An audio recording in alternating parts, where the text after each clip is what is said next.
Marcus, who's the top quarterback this week? Well, I think we're going to let Bake bake. It's time to get Baker Mayfield back up there in our lives. He's been really good for most of the season, maybe a little bit up and down in the back half of the season, but he's got a great matchup against the Dallas Cowboys, giving up the most fantasy points per game to quarterbacks.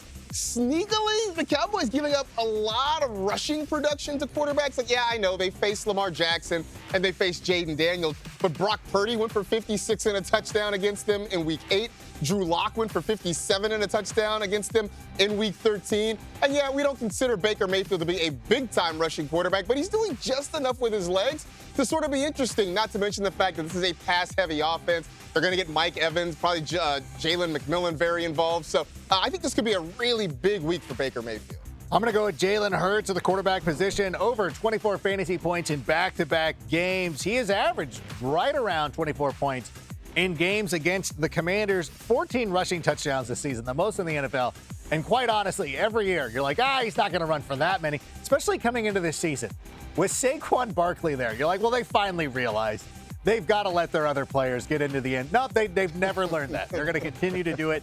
And the last time these two teams played, Saquon Barkley had a monster game, so I expect Dan Quinn and the defense to try to focus on stopping Saquon in this one and letting Jalen Hurts beat them. And when you let Jalen Hurts beat you, he will, because that's what he does. Yep, they've been doing it most of his career. Just solid. And also a solid opportunity to get James Conner the RB1 as we go to the running back position, where he's got 26.5 fantasy points in the last couple of weeks. If we were playing 2-week fantasy games, then he would be the RB1 in that span. 21 touches a game, and he's going up against the Carolina Panthers defense that's allowed the most fantasy points to running backs this season. I think we could see a James Conner RB1 week in your fantasy. Ooh. Yeah, no, that's a pretty solid option there for having James Conner in your lineup. But also, if you got Josh Jacobs in your lineup as well. He's the third leading rusher in the NFL. I mean, as much as we've talked about Saquon and Derrick Henry, Josh Jacobs putting together a really nice season, especially the back half of the season. 9 of his 12 rushing touchdowns have come in his last 5 games. Now he gets to take aim at a New Orleans run defense that's ranked 27th on a team that their season pretty much circling the drain at this point. Now, the only thing is, every now and then it feels like Matt LaFleur just forgets about him for long stretches where he'll get off to a hot start, then they'll just kind of, shelve him for a quarter or two. So as long as that doesn't happen, then I think he's in line for a really big day this week. Like when Matt LaFleur decided that Deion Lewis needed as many carries as Derrick Henry when he was the offensive coordinator in Tennessee. He'll never let it go. Never letting it go. And I'm never going to let go of Jamar Chase, who has been absolutely fantastic this season. And I know it's an obvious choice to take Jamar Chase. You're kind of like when you walk into Slice in New York or Valentino's and you're like, I'll just have a slice of pepperoni. I know it seems obvious, but sometimes you just got to make the obvious call and you're handsomely rewarded for it.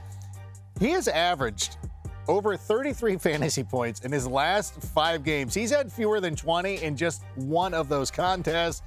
Cleveland has allowed the second most yards per target to wide receivers this season. I expect another huge game from Jamar Chase, as long as Joe Burrow stops throwing it to defensive ends. We don't start Sam Hubbard. Please throw it to your wideouts. Sorry, that's all, Patrick. No, it's a worthwhile case to make. I'm going to make the case for Mike Evans to be the wide receiver 1 in Week 16 for all the reasons that Marcus said, that Baker Mayfield, he has an opportunity to be the quarterback 1 against the Dallas Cowboys defense that's allowed the second most receptions to wide receivers in the past 4 weeks. And yeah, there's a certain number Mike Evans is going to try to hit. I think we're going to see him get a lot closer to 1,000 yards in this matchup against the Dallas Cowboys this week. But we're going to take a look because we got some news. What? Today. We're breaking news?